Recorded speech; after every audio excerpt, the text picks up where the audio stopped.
My fiancée said it was a girls-only bachelorette in LA. Her friend's Snapchat showed her sitting on another guy's lap. I stayed quiet, canceled her flight, changed the locks, and called off the wedding. 3 days later, she was broke, stranded, and sleeping at the airport. Hey everyone! Before we jump into today's video, I need your help. We've noticed the channel is losing some traction, and subscribing is one of the best ways you can support us. It's quick, free, and it helps us keep bringing you awesome content. Your support means the world.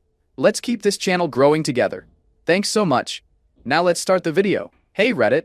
So my fiancée said she's going to her friend's bachelorette party in LA and swore it's girls only. Well, her friend's Snap told a different story.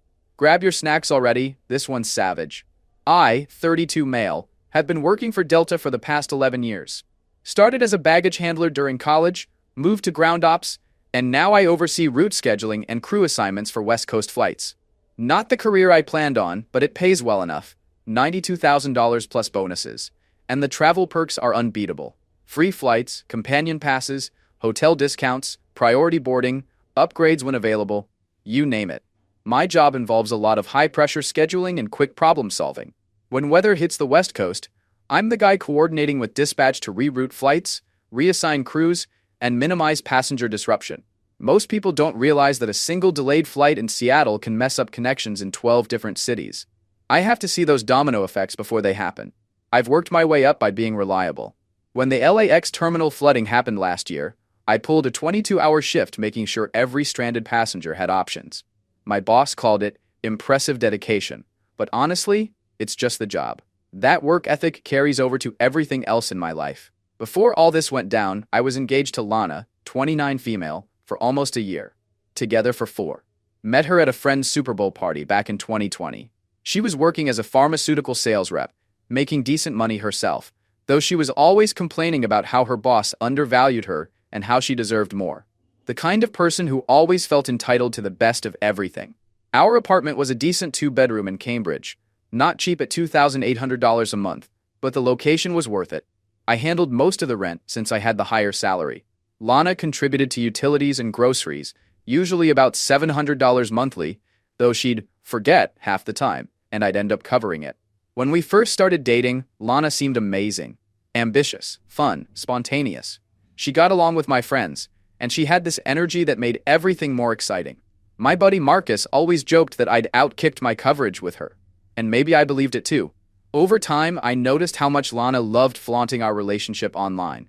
Not just normal couple stuff, but specifically the perks.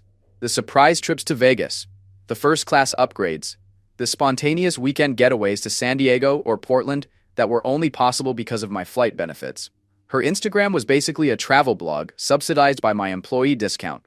I upgraded my Delta benefits package specifically to get the premium companion passes. Cost me an extra $75 per paycheck, but it meant Lana could fly first class with me for just the taxes and fees. When I think about it now, our relationship milestones were always celebrated with trips I planned and mostly paid for. My mom never fully warmed to her. She's always performing, never just being, she told me once. I brushed it off as the usual mother-in-law tension. My brother Derek, 35 male, was more direct. After Lana had a meltdown over the catering options at our engagement party, he pulled me aside and asked if I was sure about all this. She seems high maintenance, bro, he said. I told him he just didn't understand her. Classic blindness of a man in love, right? Sam, 32 male, my best friend since 3rd grade, was even more skeptical. He'd been around for every relationship I'd ever had, and he never minced words about Lana. Nice packaging, questionable contents, he told me after meeting her the first time. I laughed it off. Sam and I had been rebuilding a 1970 Pontiac GTO Judge for the better part of 6 years, spending weekends in his garage, slowly bringing it back to life. Lana hated those weekends, called them my escape from adulting, like it was a bad thing. That GTO has been my dream car since I was 12. Found it rotting in a barn in western Massachusetts. Paid $11,000 for what was essentially a rusted shell with a seized engine. Sam had the mechanic skills from his time working at his uncle's garage, and I brought the passion and the parts budget. Every Saturday for 6 years, we'd work on different aspects. Rebuilding the quadrajet carburetor, restoring the bucket seats, tracking down original Orbit orange paint. I'd drive straight from overnight shifts to Sam's place, running on nothing but black coffee and determination. Lana never understood the appeal. "It's just going to break down anyway," she'd say. Or, "That's another vacation we could have taken instead." But Sam and I knew what we were creating wasn't just transportation, it was mechanical art. Last month, Lana announced that her best friend Tori was organizing a girls-only bachelorette party weekend in LA for their friend Kelsey, who was getting married in June. Lana had been stressing over a certification exam for work and complained about needing a break from adulting, so I thought the trip would be good for her. I even used my Delta employee discount to book her a first-class ticket to LAX and upgraded her hotel room as a surprise. Cost me $350 in upgrade fees, but I wanted her to feel special. That's what fiancés do, right? Thursday before her trip, I helped Lana pack. She couldn't shut up about spa appointments and some rooftop pool party they'd managed to get on the list for. When I dropped her at the airport Friday morning, she kissed me goodbye with, "Don't worry, it's just us girls, no guys allowed." Then she laughed like we shared some inside joke. Friday night I was working late, managing a weather delay situation in Seattle that was causing a chain reaction across our network. Around 9 p.m., I took a quick break and checked my phone. There was a Snapchat notification from Tori's private story, which was weird because we weren't close. We'd met maybe a dozen times, and I only followed her to be polite when Lana insisted. I opened it without thinking much about it, expecting to see the standard bachelorette nonsense. Maybe some ridiculous bride tribe shirts or penis straws or whatever the hell women do at these things. Instead, I saw Lana at what looked like a yacht party. Not just at the party, sitting on some jacked dude's lap, his hands on her hips, her arm around his neck. She was wearing the $290 sundress I'd bought her for her birthday last month. Tori's caption read, "Day 1 and Lana's already found her LA boyfriend. Sorry, Jason," with a laughing emoji. I felt like someone had punched me in the throat. I watched the video loop 3 times, noticing new details each time. Lana was doing that hair twirl thing she does when she's flirting. Then came more posts. A group shot at some club on Sunset Boulevard with 4 guys I'd never seen before. Lana dancing with Lap Guy, who I could now see was wearing a Rolex and designer clothes. Probably some tech bro or entertainment industry douche. A boomerang of them taking shots, his arm wrapped around her waist. Another video of them whispering and laughing, with Tori narrating, "The chemistry is real, y'all." So much for no guys allowed. My first instinct was to call and confront her immediately, but then something clicked in my brain. A weird, cold clarity I'd never experienced before. I put my phone down, muted notifications, and went back to managing the Seattle delay situation with laser focus. My coworker Dave actually commented on how calm I was, despite the chaos. The Seattle situation was a mess. Mechanical issues with a 737-900ER combined with fog rolling in, creating a cascade of problems across our entire West Coast network. 63 flights affected, over 4,000 passengers to reroute or accommodate. But somehow I handled it all with methodical precision. When my shift ended at midnight, I drove home in complete silence. Just me and my thoughts, forming into something that felt less like anger and more like a strategic plan. Back at our apartment, I opened my laptop and logged into the Delta employee portal. Lana's return flight was scheduled for Monday morning, at 10:30 a.m. direct from LAX to Boston. I clicked on the passenger information, noting she was flying on my companion benefit with my employee authorization code. Company policy on this is crystal clear. These benefits require verification of relationship status.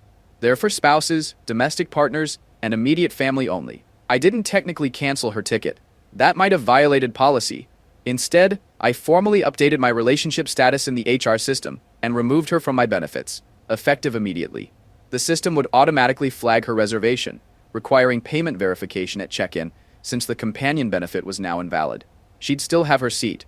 She'd just need to pay for it. At last-minute pricing, that LAX boss route would cost around $950. This wasn't just about petty revenge. Delta's benefit verification gets audited regularly. Having someone listed who wasn't actually my partner could technically be considered fraud.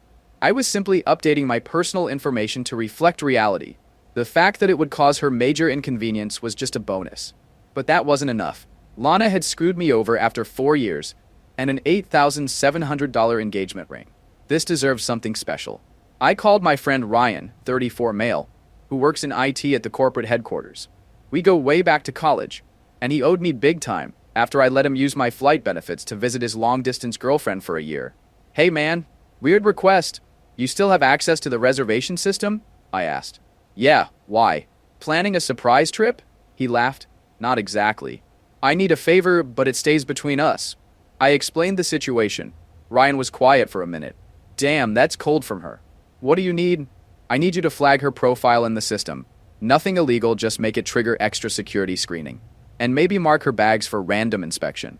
I can do one better, Ryan said. I can add a note that she's been rude to flight staff before. It won't prevent her from flying, but it'll ensure she gets the absolute minimum level of service. Perfect, I said.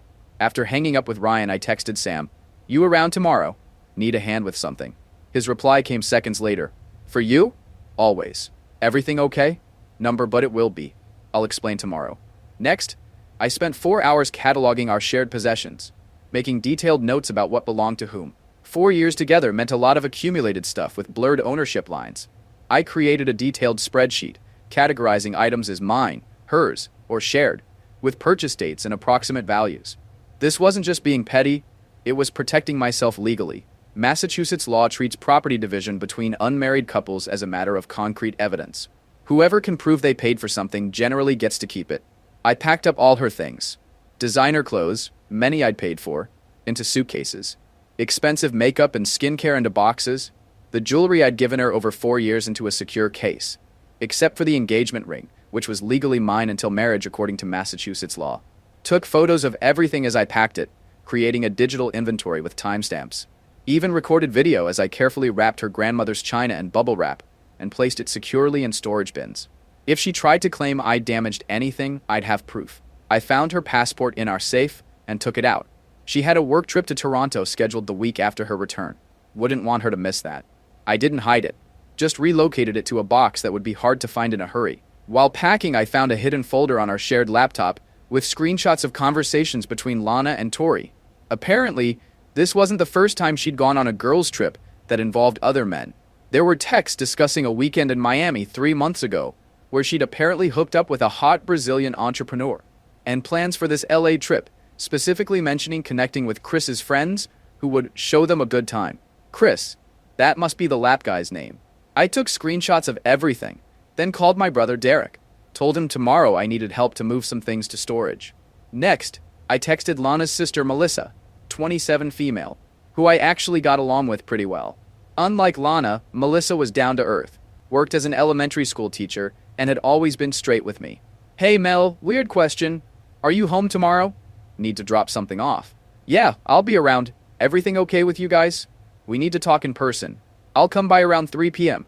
By 3 a.m., I'd researched local storage facilities and found one with 24/7 access and climate control for $89 a month. Booked a 10 by 10 unit online and paid for 3 months up front. Better safe than sorry. All this time, Lana was sending me innocent updates. Miss you. The spa at the W is amazing.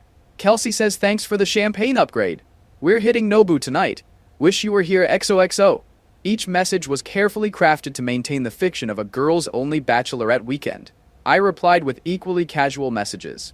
Glad you're enjoying it. Tell Kelsey congrats again. Meanwhile, I was systematically untangling our lives. Checked all our subscription services, Netflix, Hulu, Amazon Prime, Spotify Family Plan, and either changed passwords or removed her profiles. Contacted our renter's insurance to update the policy to just my name. Called credit card companies to remove her as an authorized user on my accounts. Saturday morning, Sam showed up at my door with coffee and donuts, took one look at me and said, "Wow, you look like crap." That's Sam, brutally honest without an ounce of malice. I showed him the Snapchat videos, and he just nodded slowly, like he'd been expecting this all along. My brother arrived an hour later and nearly lost it when I explained everything and showed him the videos. I always knew she was fake as hell, he said, helping me load boxes into his truck.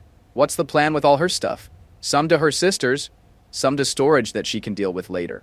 You sure you don't want to just set it on fire in the driveway? That's what I'd do. Derek had gone through a nasty divorce 2 years ago, so his view on relationships was pretty scorched earth. Nah, I'm playing this smart. Smart move, Sam agreed. Less satisfying than a bonfire, but fewer felony charges. Sam helped me dismantle the bed frame and move it to the spare room. Derek and I loaded up his F-150 with the first batch of Lana's things. Took us 3 trips to get everything to the storage unit. By 2 p.m., her presence in the apartment was reduced to gaps on shelves and empty hangers in the closet. By Saturday evening, I'd rearranged the living room furniture, moving the couch to where she had insisted it couldn't go. Better viewing angle for the TV anyway. Reset the Nest thermostat to 68 degrees instead of her preferred 74. Small changes that made the space mine again. While Derek, Sam, and I were moving things, my phone kept lighting up with new Snapchat updates. Lana and Chris at brunch. Lana and Chris on a hike in Runyon Canyon. Lana and Chris shopping on Rodeo Drive, where he apparently bought her a designer handbag. Tori's captions got progressively more explicit about what she thought was happening between them. Guessing she's not thinking about that certification exam anymore, Sam muttered after seeing the latest update. That afternoon, I drove to Melissa's apartment in Somerville with 2 suitcases of Lana's most essential items. When she opened the door, her eyes went wide at the luggage. "What's going on?" I showed her my phone with the Snapchat stories. Her face fell as she swiped through them. "Jesus Christ," she muttered. "What a stupid, selfish beach." That's when I knew I had an ally. "There's more," I said, showing her the screenshots I'd found. Melissa looked like she might throw up. "The Miami trip? She told me that was a work conference." "Well, she was working something, just not pharmaceuticals," I said. Melissa actually laughed, then caught herself. "Sorry, that's not funny. I can't believe her. I'm so sorry, Jason." "Not your fault," I said, "but I need a favor. Can you hold on to these things for her? I'll be changing the locks Monday." "Of course," she agreed. "What else can I do?" "Just act normal if she contacts you, and maybe be available Monday when she gets back. She's going to need a place to stay." "She made her bed," Melissa said firmly. Or someone else's bed, apparently. Before I left, I handed her an envelope containing Lana's passport and a note explaining that she had 30 days to arrange pickup of her things from storage before I donated them. Saturday night, I took inventory of the kitchen and realized how many small appliances had been her additions. The fancy coffee maker, gone. The air fryer, gone. The kitchen suddenly seemed emptier, but more functional. Made a list of replacements I'd need. Basic versions that would do the job without the Instagram appeal. Added them to my Amazon cart for later. Ordered a pizza, watched a basketball game I didn't care about, and went to bed early in the guest room. Couldn't bring myself to sleep in our bed yet. Didn't matter anyway. Barely slept. Sunday morning, I received a text from an unknown number. "Hey, this is Kelsey, the supposed bride from the Bachelorette party. We need to talk." I was surprised. I'd met Kelsey a few times, but didn't have her number. I called rather than texted. "Jason, thanks for calling," she sounded upset. "I don't know how to tell you this, but there is no Bachelorette party. At least not for me." "What?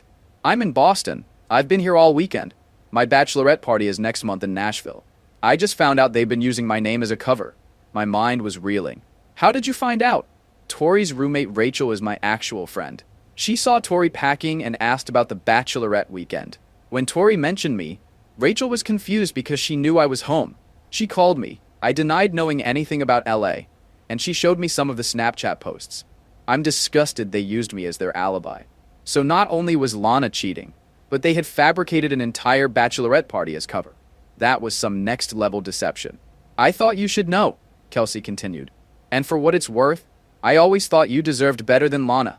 The way she talks about you when you're not around. It's not how someone should talk about their fiancé." That stung, but I appreciated her honesty. "Thanks for telling me." After hanging up, I got a call from Ryan at Delta. "Hey, just wanted to update you. I did what you asked, plus I found something interesting.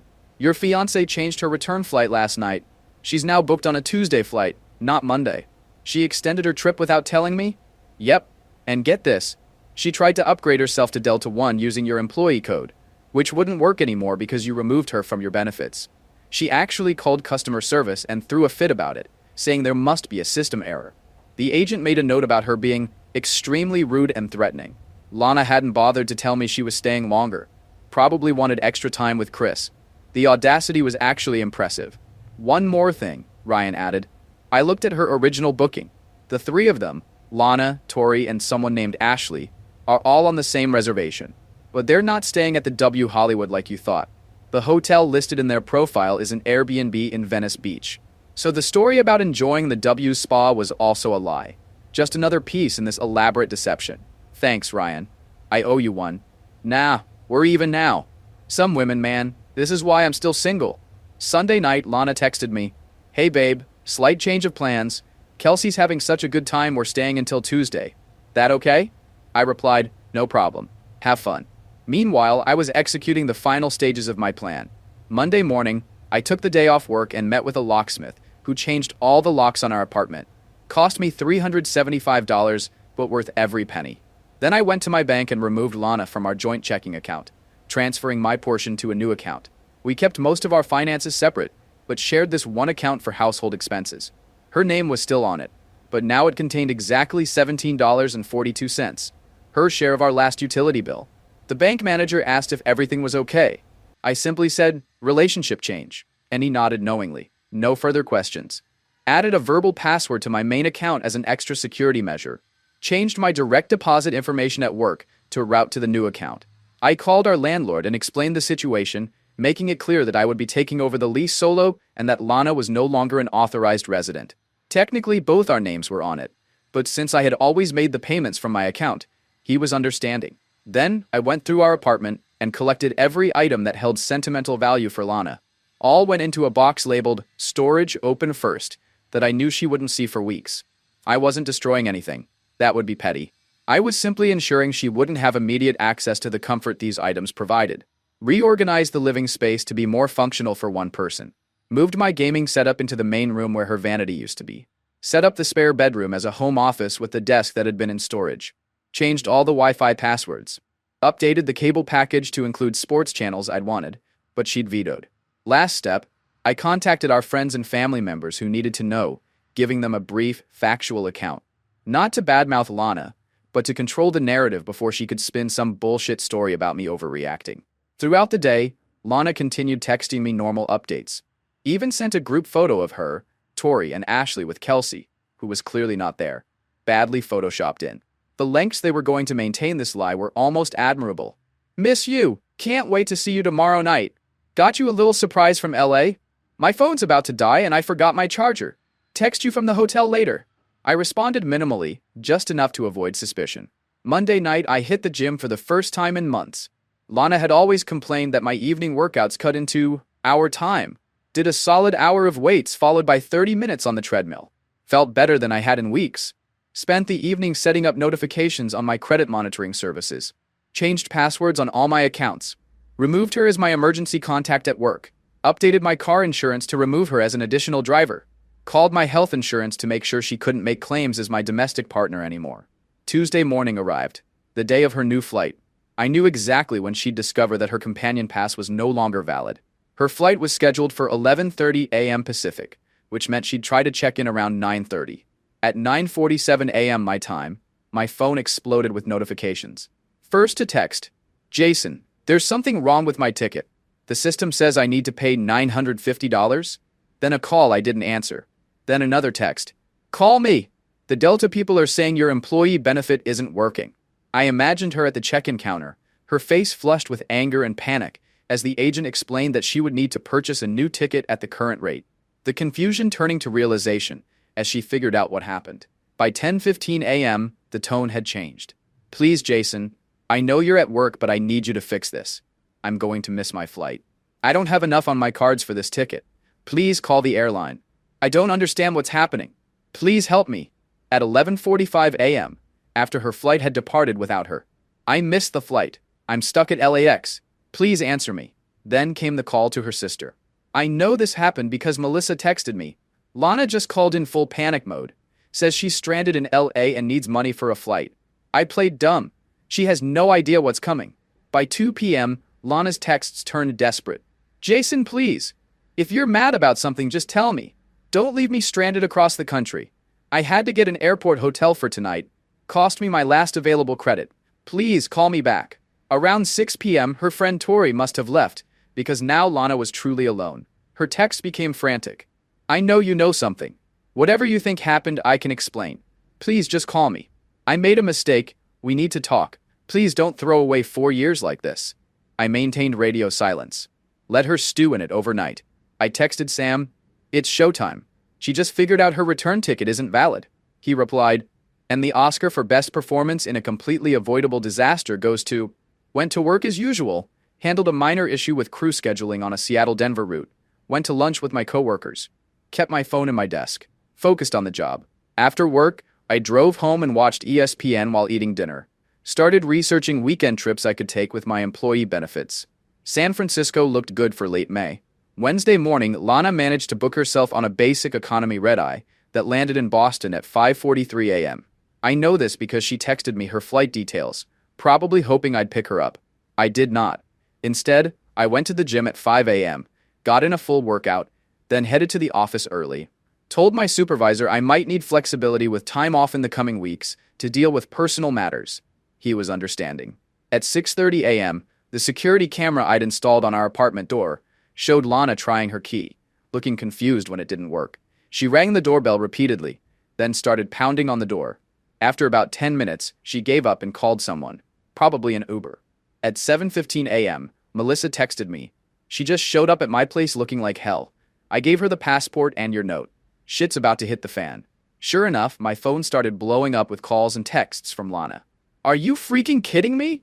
You went through my computer? You had no right to look at my private conversations? You're insane if you think those Snapchats meant anything. We were just having fun. You can't just throw me out of my home. I'm on the lease too. Where the F is all my stuff? I finally responded with one text. Check your email for the storage unit information. You have 30 days. Also, there was no bachelorette party. Kelsey's in Boston. You might want to come up with a better lie next time. That shut her up for about an hour. Then came the shift in tactics. Jason, please, I know I messed up. Can we please just talk about this? I never slept with him, I swear. It was just flirting. I got carried away. 4 years together and you won't even hear me out? Is that how little I mean to you? Please, I love you. I made a mistake. Everyone makes mistakes. I didn't respond to any of it. Instead, I went to work, where I received unexpected praise for how I'd handled a major flight disruption the previous Friday. You know, the night I discovered my fiancée cheating. My boss actually said, whatever you've got going on in your personal life, it's making you sharper at work. If he only knew. Found myself actually focusing better at work. No more checking in with Lana every few hours. No more adjusting my schedule to match hers. Just pure focus on the tasks at hand. By afternoon, Lana's sister got involved again. She texted me. Lana's a complete wreck. She admitted everything to me. Apparently, this guy Chris is some mid-level producer who promised to help her get into pharmaceutical sales for movie productions or some BS. Said it was networking at first, but feelings developed. God, my sister is an idiot. Wednesday night, I stopped by Sam's place with a case of soda and some pizza.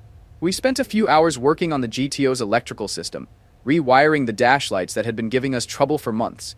The methodical work was exactly what I needed. How you holding up? Sam asked while crimping a connector. Better than expected, I said. It's like I'm in a weird zone of clarity. That'll pass, he warned. But when the anger hits, come here and wrench on the car instead of doing something stupid. That night, a few of her friends tried calling, probably coached by Lana. I didn't answer a single one. Thursday morning, Lana showed up at my workplace. Security called up to warn me, and I instructed them not to let her in. She apparently caused such a scene they threatened to call the police. After work, I stopped by a local department store and bought new bedding for the master bedroom. Plain navy blue, no decorative pillows or matching curtains required. Finally reclaimed my own bed that night. Slept like a rock. By Thursday evening, the begging reached new levels. Please, Jason, I can't afford the hotel much longer. All my stuff is in storage. I have nothing. I didn't even sleep with him. We just kissed a little. That's it.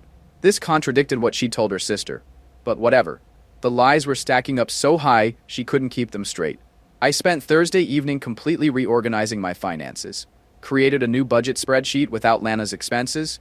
Realized I could actually save an extra $430 a month without covering her shortfalls on bill payments. Started researching investment options I'd been putting off. Even set up automatic transfers to my 401k to max out my contribution. Something Lana had always said was unnecessary, since we could enjoy life now. Then suddenly Lana's mother called me. I actually answered out of respect. Jason, what is going on? Lana is absolutely destroyed. Did she tell you what she did in LA? She said you're overreacting to some innocent flirting at a bachelorette party. I laughed. Catherine, there was no bachelorette party. Your daughter went to LA to hook up with some guy she had been planning to meet for 2 months. I have the screenshots. Silence on the other end. Then, I don't believe you. That's fine. Check your inbox in 5 minutes. Spent Friday night updating my resume and LinkedIn profile. Something I'd neglected for years. Found 3 job opportunities that looked promising at other airlines with better management structures. Submitted applications to all 3. Not that I wanted to leave Delta immediately, but options never hurt. By Friday night, Lana had apparently run out of money and options. Her final text to me read, I'm staying at mom's for now. I'll contact you about getting my things from storage when I figure things out. I know you hate me right now, and you have every right to. What I did was unforgivable. It was the first honest thing she'd said all week. The next day, I finally got around to canceling our wedding venue and photographer. Lost the deposits, of course. $3,500 down the drain. Still cheaper than a divorce would have been. Called my parents to give them the full story before they heard rumors. Dad was surprisingly philosophical. Better to find out now than after the wedding. Mom just asked if I was eating properly. Typical mom concern. It's been 3 weeks now. I returned the engagement ring to the jeweler. Got about 60% of what I paid for it, which still covered the cost of changing the locks and then some. Lana arranged to get her things from storage without drama. Her sister Melissa and I still text occasionally. Turns out Lana had been lying to her family about lots of things for years. The apartment feels weirdly peaceful now. I sleep better. I work better. Picked up a new leather couch and a 75-inch TV the next weekend. Call it a breakup investment. I heard through mutual friends that Lana's staying with her parents in New Hampshire, looking for pharmaceutical sales jobs up there. Apparently, Chris, the Hollywood producer, ghosted her after all this drama. Shocking. When she came to get her stuff from storage, she left the designer handbag he had bought her. I found it when doing a final check of the unit. Donated it to a women's shelter along with some other high-end items she forgot. Tori tried to apologize through a mutual friend, claiming she was just supporting her friend's happiness. I told the mutual friend that anyone who helps someone cheat isn't a friend worth having. I've spent most weekends at Sam's garage, finally finishing the work on the GTO Judge we'd been restoring since our mid-20s. Lana used to complain about it, said it was a waste of money that could be spent on vacations or furniture. But Sam and I knew better. You don't rush something built to last. We replaced the Rochester Quadrajet carburetor with a period-correct rebuilt one I found from a specialist in Michigan. Cost $650, but the throttle response was worth every penny. Put in new valve springs, rebuilt the transmission, installed fresh weather stripping all around. All the little details that separate a proper restoration from a quick flip. Last Saturday, we finally got her running. That 400 cubic inch V8 roaring to life after years of patient work. The Judge gleamed in orbit orange, every chrome piece polished to a mirror finish. Sam tossed me the keys without a word. We drove along the coast with the windows down, engine rumbling beneath us. After a while, Sam cracked a grin and said, "Man, if that engine growled any harder, Lana would have found a way to cheat on it too." Sometimes the best restoration jobs are the ones you do on yourself. I've used my airline benefits twice since everything happened. Took a solo trip to Seattle, then visited my college roommate in Chicago last weekend. 1 seat, no companion pass, no drama. Got an email from the recruiter at United Airlines. They want an interview next month for a senior operations position. 15% more salary than what I'm making now. Better route options. Might be exactly the fresh start I need. Sometimes the best revenge isn't a screaming match or a grand finale. It's walking away so quietly, they have to sit alone with what they destroyed. The comfortable life she took for granted is gone because she couldn't keep her word or her legs closed.